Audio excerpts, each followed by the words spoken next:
이 세상에는요, 악하게 산 사람들 중에서도 장수하는 사람들이 있습니다. 평소에 심은 대로 거두면서 많은 고통을 당하면서도 오래 사는 것입니다. 이 세상에서 지옥의 고통을 맛보면서 오래오래 사는 분이 있는 것입니다. 이것은 결코 축복이 아니라고 생각을 합니다. 그런데 왜 그런 사람을 저렇게 오래 살게 하실까? 이유는 한 가지밖에 없다고 생각합니다. 자비하신 우리 하나님이 그가 세상을 떠나기 전에 회개하고 예수 믿어서 구원받게 하시려고 하나님이 은혜를 베푸시는 줄로 믿습니다. 성경에 보면요, 우시야라고 하는 왕은 52년 동안 왕 노릇을 했어요. 그가 나라를 잘 다스려 가지고 나라가 강성해지고 아주 왕이 유명해졌는데, 나라가 잘 되고 이제 강해지니까 사람이 교만해졌어요. 교만해져 가지고 아론의 자손 직계 후손으로서 대제사장들만이 할 수 있는 그 향단에 분향하는 일을 이 우시야가 자기가 하려고 그랬어요. 그걸 말리니까 화를 내세요.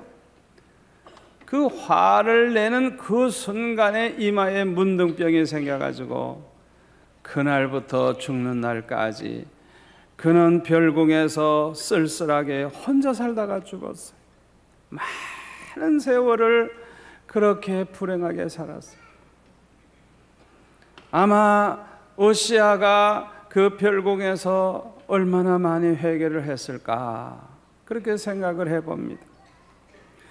창세기 47장 8절에 보면 야곱이 애굽에 내려갔을 때 애굽 왕 바로가 이렇게 질문을 합니다. 네 연세가 얼마뇨? 이렇게 물으니까 야곱은 대답하기를 내 나그네 길의 세월이 130년이니이다. 나의 연세가 얼마 못되니 우리 조상의 나그네 길의 세월에 미치지 못하나 험악한 세월을 보내었나이다. 130년이나 살았는데도 조상들이 몇백 명씩 산 거에 비교하면 자기는 아무것도 아니라 그러죠. 자기는 아주 젊었다 이거죠. 그런데 이 130년 동안 살아온 그것도 아주 험악한 세월을 보냈다고 그렇게 말을 하고 있어요. 야곱은 얼마나 많은 시련과 연단을 받았는지 몰라요. 그러나 이 야곱은요, 처음에는 평범한 사람이었는데 나이를 먹어가면 먹어갈수록 은혜를 받고 거룩하게 살아가지고 아주 그냥 선지자같이 돼요. 선지자같이. 야곱의 그 남은 생애를 보면 아주 선지자와 다름이 없어요. 오래 사는 동안에 점점 더 변화가 돼서 그렇게 선지자 같은 위대한 인물이 되는 걸 볼 수가 있어요. 역대하 33장에 보면 므낫세라고 하는 왕은 55년 동안 왕 노릇을 했어요. 그는 우상 숭배를 많이 했어요. 의로운 백성을 많이 죽였어요. 하나님께서 그를 징계하셔서 아수르 군대가 쳐들어와 가지고 이 왕을 포로로 잡아 가지고 쇠사슬에 묶어 가지고 바벨론으로 끌고 갔어요. 이런 환난을 당했을 때 너무 급하니까 하나님을 저버리고 우상 숭배만 했던 이 므낫세가 갑자기 하나님 앞에 무릎을 꿇고 하나님 앞에 부르짖고 간구하기 시작을 했어요. 아주 겸손한 마음을 가지고 하나님을 찾을 때 하나님께서 그 간구하는 기도를 들으시고 회복되는 축복을 주셨어요. 다시 돌아와서 왕위에 올라가게 됐어요. 그때야 비로소 여호와가 하나님이신 줄을 알게 됐다 그랬어요. 이 므낫세는요, 그 이후에 이방신과 우상을 다 제거해 버립니다. 그리고 여호와의 단을 증수하고 화목제와 감사제를 하나님 앞에 드리고 온 백성들에게 여호와 하나님만 섬기라고, 그렇게 참 백성들을 가르치고 권면하는 이런 아름다운 왕으로 변화가 되었습니다. 이렇게 오래 사는 동안에 이런 변화가 일어난다고 하면 얼마나 다행한 일입니까? 그런데 성경에 보면 역대하 14장에 나오는 이 아사라고 하는 왕은 41년 동안 왕 노릇을 했는데 그는 처음에는 아주 신앙생활을 잘했어요. 구수 군대가 100만 명이나 쳐들어왔을 때 하나님 앞에 기도해서 하나님이 축복하심으로 그들을 물리치는 축복을 받았어요. 그의 어머니가 아세라 우상을 만들었을 때 모후의 위를 패할 정도로 철저하게 우상 숭배를 못하게 했어요. 이렇게 하나님을 기쁘시게 하니까 35년 동안 왕노릇하는 동안에는 아예 전쟁이 없는, 하나님께서 사방에 평안을 주셔서 평안하게 살게 해주셨어요. 그런데요, 36년째 됐을 때에 북쪽에 있는 이스라엘 왕 바하사가 쳐들어오니까 옛날처럼 하나님 앞에 기도하고 하나님을 의지할 생각은 하지 아니하고 금은 보화를 다 끌어모아 가지고 아람 왕 베나닷에게 찾아가서 우리를 좀 도와달라고, 하나님 앞에 도움을 구하지 아니하고 사람에게 도움을 구했어요. 선견자 하나니가 왕의 이 잘못된 태도를 책망을 했어요. 그런데 그 책망을 듣지를 아니하고 오히려 이 하나니를 투옥을 시켜버렸어요. 그리고 백성들이 거기에 대해서 지적을 한 사람들 다 학대를 했다 그랬어요. 39년째 됐을 때는 발에 병이 들어가지고 발이 아주 중해졌어요. 하나님께서 회개할 기회를 주시기 위해서 그렇게 하신 줄 압니다. 그러나 불행하게도 그는 하나님께 구하지 아니하고 의원들에게만 구하고 그렇게 치료를 받다가 41년째 되던 해에 세상을 떠나고 말았어요. 하나님의 은혜로 그는 41년 동안을 왕노릇을 했지만은 처음에는 좋았는데 마지막에 가서는 불행하게 된 것입니다. 오늘 본문에 나오는 이 히스기야 왕도 좀 비슷한 점이 있습니다. 히스기야는 29년 동안 왕노릇을 한 사람입니다. 그는 처음에는 하나님 앞에 정직했습니다. 모든 우상을 철저히 제거했어요. 온 백성들로 하여금 하나님만 섬기도록 잘 다스렸어요. 하나님의 계명을 잘 지켰어요. 그랬더니 하나님께서 히스기야와 함께 하심으로 어디로 가든지 형통했다 그랬어요. 하나님께서 함께 하심으로 어디로 가든지 형통하는 복을 받았지만은 이상하게도 그에게도 환난이 찾아왔어요. 두 가지 환난이 찾아왔는데 하나는 아수르 군대가 쳐들어와서 북쪽 이스라엘을 완전히 멸망을 시키고 이 남쪽 유다 나라도 이제 멸망시키기 위해서 포위를 하고 있었어요. 아주 위기를 당한 겁니다. 또 하나는 히스기야 자신이 죽을 병에 걸렸어요. 얼마나 큰 시련입니까? 그러나 믿음의 사람 히스기야는 낙심하지 아니하고 전심으로 하나님을 찾았고 하나님 앞에 울부짖으며 기도했어요. 이것이 바로 믿음의 사람들의 특징인 줄로 믿습니다. 하나님이 함께 하셔서 형통하는 복을 받는데도 불구하고 어려운 일이 왔을 때 여러분들은 낙심하지 마시기를 바랍니다. 히스기야처럼 믿음으로 하나님을 전심으로 찾고 하나님 앞에 부르짖는 성도가 되시기를 바랍니다. 그 결과 히스기야는 더 큰 은혜를 받고 더 큰 축복을 받았어요.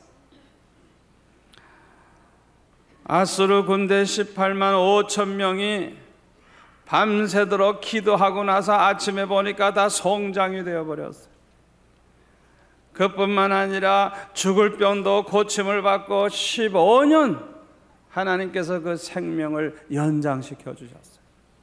그리고 이 아수르 군사 때문에 너희들이 망하지 아니하리라고 약속하시면서 그 증표로 해시계가 그림자가 뒤로 10도나 물러가는 그런 기적을 보여주셨어요. 그뿐만 아니라 역대하 32장 27절에 보면 하나님이 히스기야에게 얼마나 축복을 해주셨는지 재산이 어마어마하게 많아져서 그 부와 영광이 아주 극에 달았다 그랬어요. 사랑하는 성도 여러분, 믿음으로 사는데도 어려움이 오고 말씀대로 사는데도 어려움이 오고 하나님이 함께 하셔서 형통하는 가운데도 어려움이 온다고 하면 낙심하지 마시고 히스기야처럼 믿음으로 기도하시면 반드시 더 큰 은혜, 더 큰 축복이 온다는 걸 믿으시기를 바랍니다. 이렇게 하나님의 축복을 받아서 모든 이제 시련이 끝나게 됐어요. 얼마나 좋아요? 그리고 히스기야가 유명해졌어요. 열국의 눈에 존대하게 되었다고 성경은 말씀하고 있어요. 그뿐만 아니라 부와 영광이 극에 다다랐다 그랬어요. 아무것도 이젠 걱정할 게 없어요. 너무너무 감사할 일만 남아있는. 그런데 이때 문제가 생겼어요. 역대하 32장 25절에 보니까 히스기야가 마음이 교만하여 그 받은 은혜를 보답지 아니하므로 진노가 히스기야와 유다와 예루살렘에 임하게 되었다. 그래서 우리 인간은 참 간사해요. 그렇게 믿음이 좋고 그렇게 하나님 앞에 기도 생활하던 사람도요, 이제 모든 걱정거리 다 없어지고 너무 잘 살고 너무 잘 되고 너무 유명해지고 편안하면 사람이 교만해져. 사람이 달라지는, 얼마나 속상한 일입니까? 베드로전서 5장 5절에 보니까 하나님은 교만한 자를 대적하시고 겸손한 자에게 은혜 주신다 그랬어요. 하나님께서 왜 교만한 자를 대적하시는 줄 압니까? 사람이 교만해지면요, 감사하는 마음이 없어져요. 감사하는 마음. 그래서 감사할 줄을 몰라요. 여러분 잘 생각해 보세요. 내가 남보다 받은 복이 많고 남보다 잘 살고 남보다 더 잘 됐다고 하면 남보다 더 감사를 더 해야 될 거 아니에요? 아멘? 그런데 교만해지면요, 그 생각이 없어요. 자기가 남보다 잘 사는 걸 당연하게 생각하고 남보다 잘 된 걸 당연하게 생각하지, 예? 자기가 받은 축복만큼 감사할 줄을 몰라요. 그게 교만해진 증거예요. 히스기야가 마음이 교만해지니까, 예? 망할 나라 구원해 주셨고 죽을 병 고쳐주셨는데 하나님의 그 은혜를 보답하지 아니했다 그랬어요. 그러므로 하나님의 진노가 임하게 됐어요.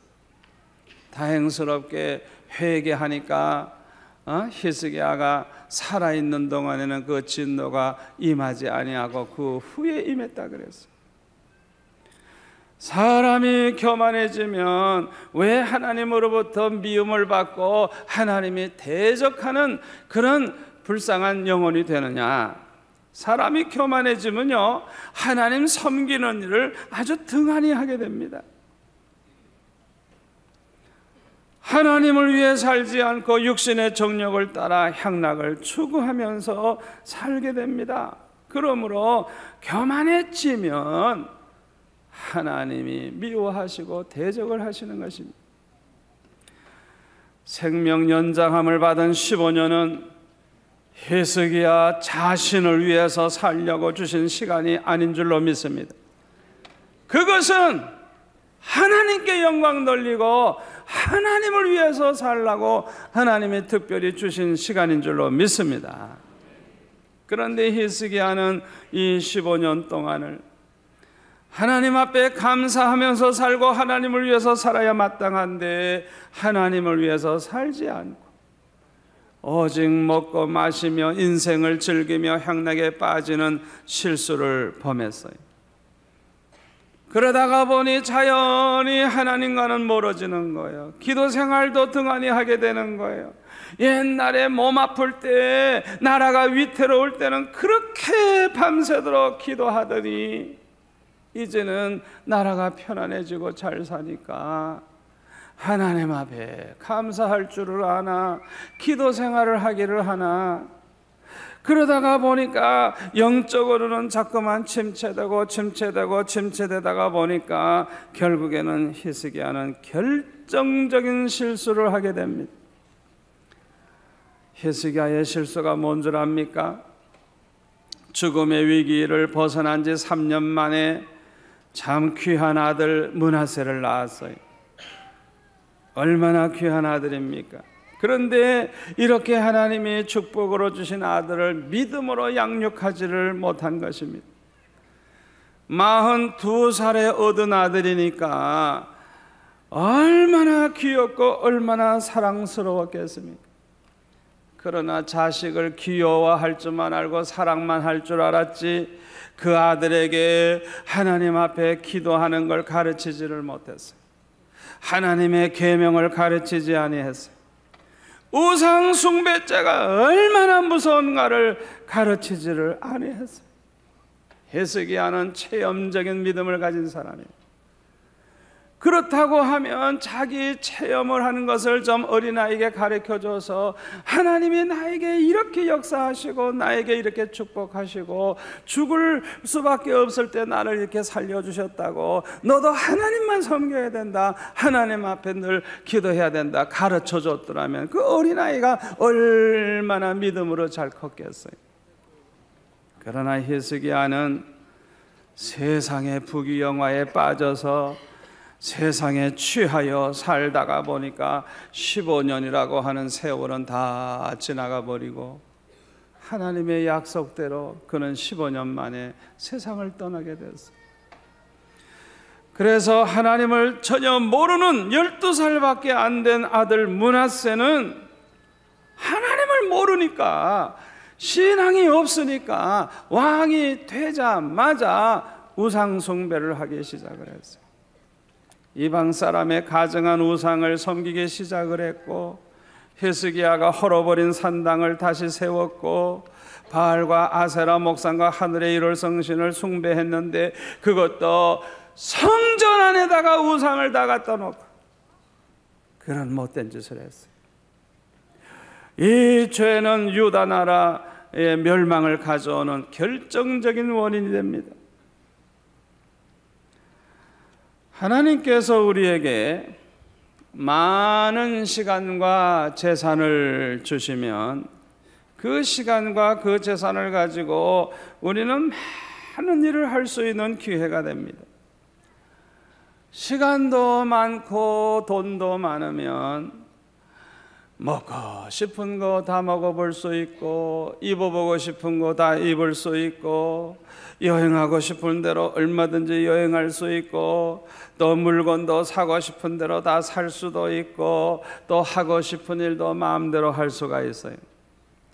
무엇이든지 할 수 있는 기회가 많아지는 것입니다. 이렇게 많은 기회가 주어진다는 것은 축복입니다. 그러나 이렇게 하나님께서 우리에게 많은 시간과 재산을 주시고 많은 기회를 주셨을 때 그것을 어떻게 사용하느냐 하는 것은 매우 중요합니다. 여기에 우리가 꼭 명심해야 될 것이 있습니다. 심은 대로 거둔다는 것입니다. 아멘. 심은 대로 거둬요. 갈라디아서 6장 7절에 보면 스스로 속이지 말라.